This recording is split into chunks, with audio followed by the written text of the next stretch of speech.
Fala galera, beleza? Moisés aqui para mais um vídeo.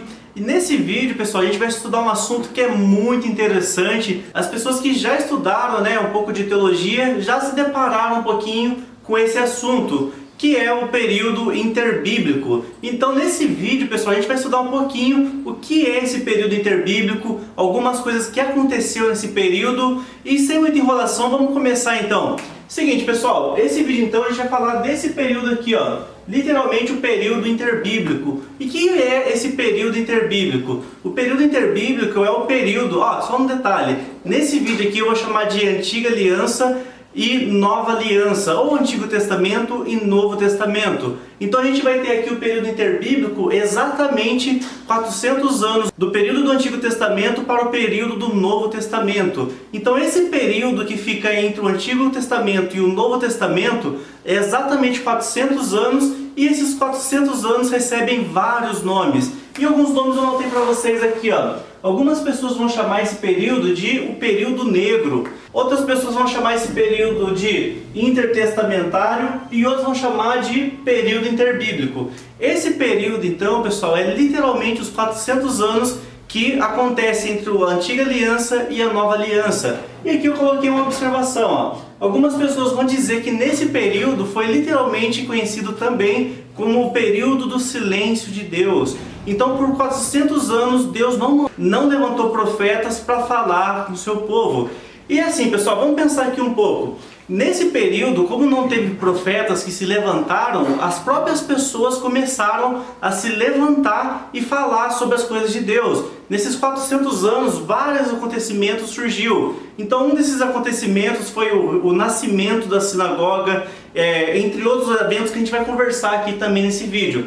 Como eu já comentei, pessoal, nesses 400 anos então que Deus ele fica em silêncio, surge então a necessidade de pessoas falarem sobre Deus. Então nesse período obscuro, ou nesse período de silêncio, vai surgir então literalmente aqui os livros apócrifos. Então a maioria dos livros apócrifos que temos hoje veio exatamente desse período. Devido à ausência de Deus em falar com o seu povo, surgiu uma nova demanda, que era pessoas querendo ouvir Deus, porém Deus não estava mais mandando profetas. Então surge nesse período os livros apócrifos. Então vamos separar assim. Dentro dos romanos existiram então, eles fizeram aqui literalmente os apócrifos. Em relação, pessoal, ao judaísmo, eles também fizeram seus livros. Então vamos pegar aqui, o povo romano, na ausência de Deus, fizeram seus livros apócrifos, e os judeus, na ausência de Deus, também fizeram seus livros.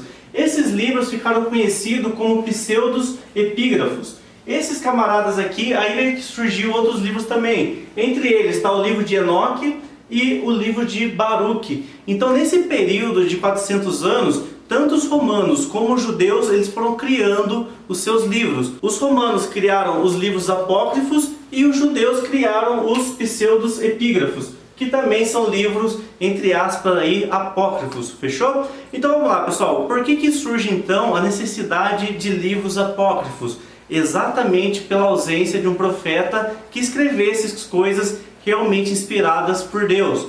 Então vamos lá, vamos avançar aqui, Aqui eu vou colocar, pessoal, como aconteceu muita coisa nesses períodos de 400 anos, eu tentei dar uma enxugada aqui, colocar abreviado algumas partes, e depois eu vou deixar também o link na descrição para vocês de um estudo completo. E outra coisa que a gente vai falar aqui é sobre o Alexandre o Grande. Então vamos lá, pessoal, vamos avançar aqui um pouco agora, e eu vou falar para vocês de um personagem que ele é muito importante, porque já se vai entender a importância dele, que foi o Alexandre o Grande. Então vamos lá, algumas coisas que eu coloquei aqui, Alexandre o Grande, pessoal, ele vai literalmente agora, nesse período de 400 anos de silêncio, ele destrói um reinado que é o reinado dos Pérsios. E o que ele faz com isso? Ele destrói então a Pérsia e ele toma ali o controle. Praticamente, pessoal, quando Alexandre o Grande ele toma o controle da Pérsia, ele começa a comandar basicamente tudo ali. Ele começa a comandar Roma, ele vai comandar também Israel e vai comandar também a Grécia. Então Alexandre o Grande ele pega o poder desses três reinos. E aqui eu coloquei uma observação, O que ele fez então? Então o que Alexandre o Grande fez, que é uma coisa muito importante? Ele começa a pegar a Bíblia, naquela época não era com esse nome Bíblia, mas ele pega o Antigo Testamento e traduz em grego. Isso daqui é uma porta muito grande, é um fato muito importante. Quando ele pega então a Bíblia em hebraico que tinha naquela época, a Antiga Aliança, que está em hebraico, e traduz para o grego, ali surge então a Septuaginta, que é a famosa Septuaginta que todo mundo fala. Então mais para frente a gente pode voltar a falar um pouco mais da Septuaginta, só que a Septuaginta nada mais nada menos naquela época foi a tradução da Bíblia do Antigo Testamento para o grego, fechou? Então vamos lá, pessoal. Então Alexandre Grande, ele fez exatamente isso. Ele derrotou a Pérsia e começou então a liberar as traduções da Bíblia do Antigo Testamento em hebraico para grego. Só que tudo que é bom também dura pouco. Alexandre o Grande, a história fala que ele morre. E quando ele morre, pessoal, vem surgir esse camaradinho aqui, ó, Etíoco de Epifânio. Esse camarada Etíoco de Epifânio, ele foi literalmente uma pessoa bem perversa na época. Eu até coloquei algumas coisas que ele fez aqui, porque isso aqui vai ficar um pouco mais claro. Quando a gente entende isso daqui, fica muito mais claro entender por que o Messias era chamado do Salvador, por que Jesus ele era literalmente aquele aguardado que livraria o povo de Israel de Roma. Tudo devido a esse camarada aqui chamado Antíoco de Epifânio. O que esse camarada fez? Ele, coloquei aqui em tópicos. A primeira coisa que ele fez então foi prender os judeus. Assim que o Alexandre o Grande ele morre, esse cara aqui toma o poder. E as coisas que eles vão fazer agora vai mudar totalmente o rumo da nova aliança. A primeira coisa que ele faz, ele prende os judeus. Aí a segunda coisa que ele vai fazer aqui, ele vai abolir os sacerdotes. Então a classe sacerdotal que estava sendo preservada até então, essa classe agora é literalmente extinta. Então ele vai lá, ele para os judeus, ele prende os judeus, depois ele vai lá, ele vai abolir os sacerdotes e por último, o que ele faz? E o que esse camarada faz? Ele também começa a levantar altares de deuses pagãos. Lá em Marcos capítulo 13 você vai encontrar um pouco dessa referência. Então assim, pessoal, vamos só contextualizar aqui. Quando o próprio Jesus ele nasce, ele vem à Terra, ele vem exatamente inserido nesse cenário. Qual que é o cenário que ele vem inserido? Os judeus presos, a classe sacerdotal já totalmente extinta também. Depois começou a surgir novos sacerdotes, só que esse cara aqui ele foi lá e arrancou a maioria que tinha na sua época. E existia também ali na Nova Aliança vários altares para deuses pagãos. Então vamos lá, pessoal, vamos avançar aqui um pouco. Vamos falar aqui então, literalmente, isso daqui é chamado de jugo de Roma. Então quando falar, os judeus estavam sob o jugo de Roma, o que era esse jugo de Roma? Era exatamente o que Antíoco de Epifânio acabou colocando ali em Israel. Tem outras coisas também que ele fez, pessoal, que eu não deu para colocar aqui, que são muitas coisas. Lá no artigo completo que eu vou deixar aqui para vocês na descrição, vocês podem acessar lá e ver tudo que esse camarada fez contra Israel. Israel estava literalmente sob o jugo de Roma. Vamos lá, vamos avançar aqui um pouco.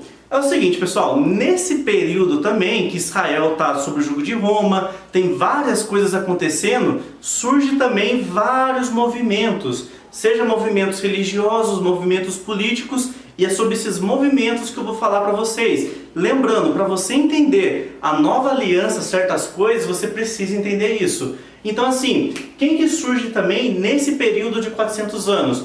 Primeira religião que surge são os fariseus. Lembrando, pessoal, se você quer um vídeo que eu fale especificamente o que é os fariseus, quem são os saduceus, se você quer um vídeo específico sobre isso, você deixe no comentário que eu vou gravar um vídeo explicando cada um desses daqui. Então vamos lá, nesse período de 400 anos também vai surgir essas figuras aqui. Então vai surgir um camaradinhas aqui que é chamado de fariseus. Então os fariseus que tem na nova aliança, que Jesus está sempre confrontando eles surgem nesse período interbíblico. Então os fariseus eles eram figuras religiosas lá na nova aliança. Depois eu posso gravar um vídeo explicando certinho sobre os fariseus. Então eles surgem nesse período.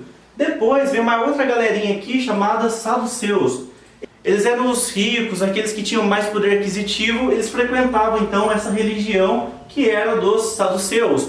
Então, vamos lá, os fariseus eram religiosos, os saduceus, eles eram os ricos que comandavam ali aquela região, e depois vem os essênios.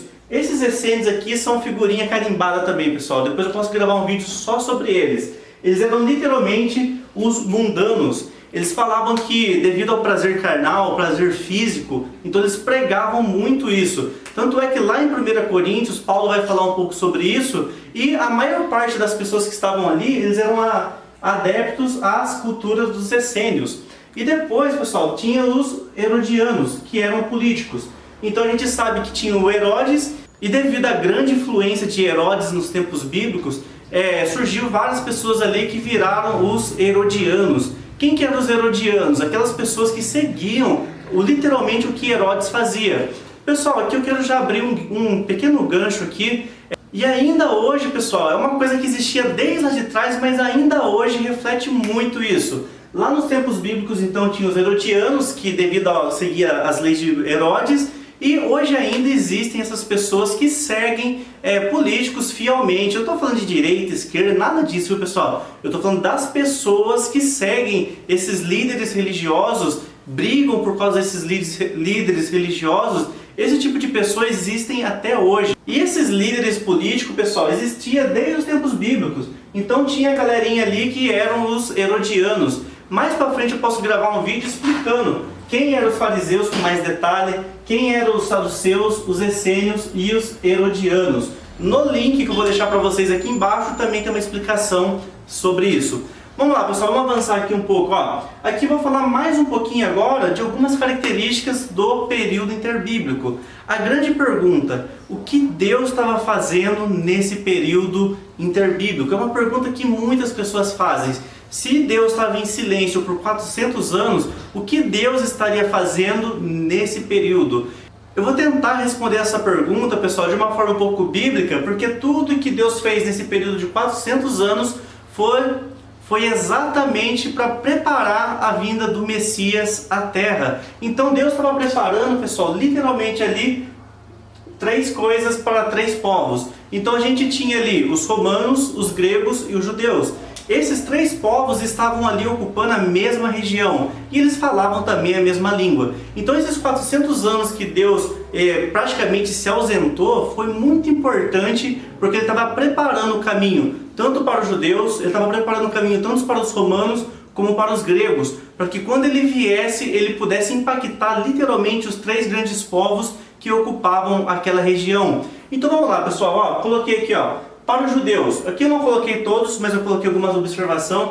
Para os judeus, eles estavam preparando os judeus para receber o Messias, e eles também estavam preparando as sinagogas que surgiram nesse período para também receber o Messias. E depois para os gregos, eles estavam então a Septuaginta, traduziram a Bíblia em hebraico para grego, pelo menos a Antiga Aliança. E para os romanos, pessoal, eles tinham ali uma lei universal. Então assim, Deus nesses 400 anos que Ele estava praticamente em silêncio, foi literalmente para preparar toda a região para a vinda do Messias. Então isso aqui foi algumas características, pessoal, que eu coloquei para vocês sobre o que aconteceu nesse período interbíblico. Literalmente, pessoal, nesse período de 400 anos, muitas coisas aconteceram, e para que a gente entenda como que é a nova aliança, a gente precisa entender o que houve nesse período. E eu espero que esse vídeo então contribua para o seu crescimento. E se você ainda não é inscrito no canal, se inscreva. E se você também quer uns vídeos falando sobre tudo isso daqui individualmente, deixe aí nos comentários, fechou? Então é isso aí, pessoal, até a próxima e tchau, tchau!